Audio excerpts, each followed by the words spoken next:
Oke, salam dan salam sejahtera. Saya tertarik apabila kawan-kawan saya selalu berkata, tak mungkin Pak Lebay penipu.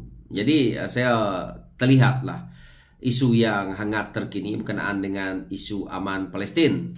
Dan saya melihat aman Palestin ini apabila CEO dia yaitu Abdullah Zaid, yang mana Abdullah Zaid ini didakwa curang membeli 131 kilo emas untuk aman Palestin. Selain itu menghadapi 52 pertuduhan pecah amanah.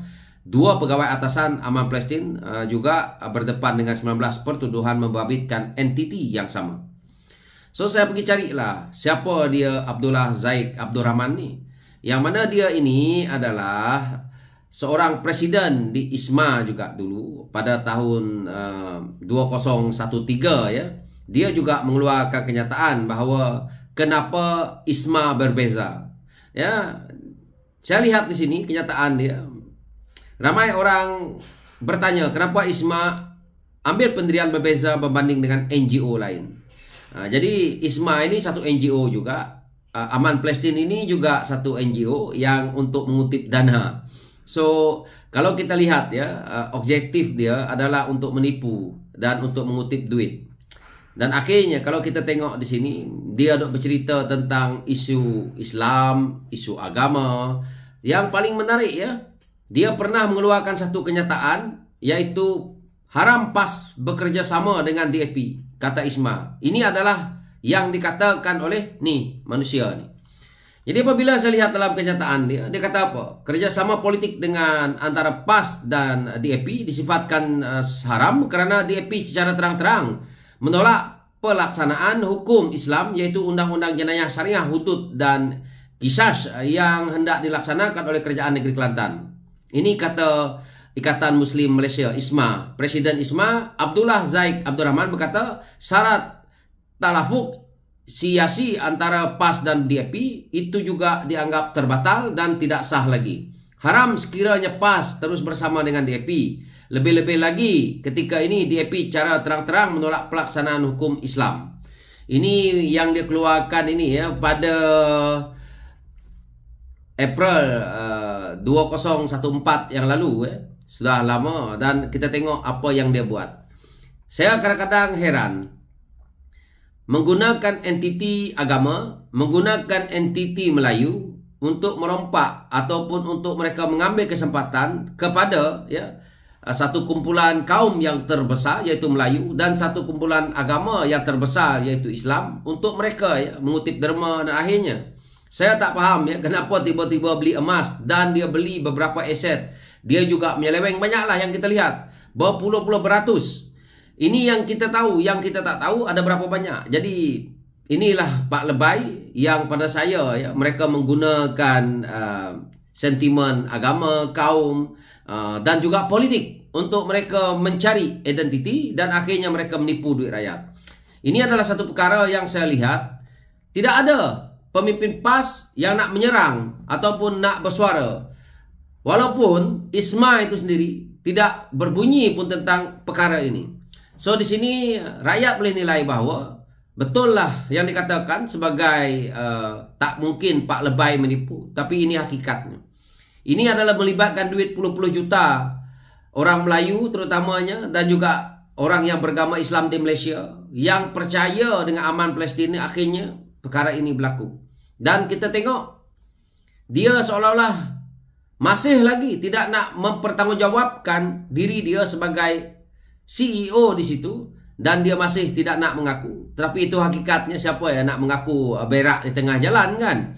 Pasti dia akan menuduh orang lain ataupun mencari jalan untuk keluar. Kalau kita tengok kes lain pun sampai bersumpah laknat, yang mana apabila didapati bersalah tetap masuk penjara. Dan kita tengok aset dia sampai ke Sabah dia beli.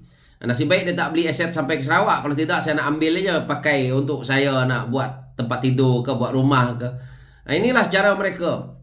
Ini adalah satu cara yang kita lihat di Malaysia bagaimana puak-puak ini menggunakan entiti yang melibatkan agama dan kaum untuk mereka mengutip derma dan akhirnya salah guna. Sebagian kita tahu bahawa aman Palestin ini dulu amat dipercayai. Tetapi rupa-rupanya kita tengok. Saya tak faham kenapa dia boleh beli emas ini. Tapi satu isu lah yang kita paham. Saya nak cerita ya, ini adalah satu cara untuk mereka mengalihkan duit itu. Ini dipanggil money laundering ya, ataupun pencucian wang, yang mana apabila mereka beli emas dan nanti mereka boleh mendapat juga komisen di situ, Bu. Dan emas itu nanti kalau mereka jual pula pun dia ada cara lain yang boleh mereka ni. Jadi di sini untuk mereka nak keluarkan duit dengan meletakkan kepada jongkang emas dan akhirnya mereka boleh transfer ke tempat lain menggunakan jongkang emas. Kalau dengan menggunakan nilai duit, dia akan ada laluan dia, iaitu boleh di yang mana kita lihatlah bagaimana dia sangkut adalah sebab dia beli jongkang emas itu dan pengeluaran daripada bank, dan di antara dia dan juga pihak yang berkenaan akan dapat dilihat. Jadi money laundering ini dilakukan dengan berbagai cara. Dia bukan buat 2 hari perkara ini. Perkara ini dia dah buat ulang-ulang. Kalau kita tengok dia beli jongkang emas daripada yang kecil, besar. Dan kita tengok mula-mula dia melibatkan 100 lebih ribu. Lepas tu 200 lebih ribu. Lepas tu 300 lebih ribu. Lepas itu dia main 500 ribu, 800 ribu. Pergi 1 juta. Pergi 2 juta.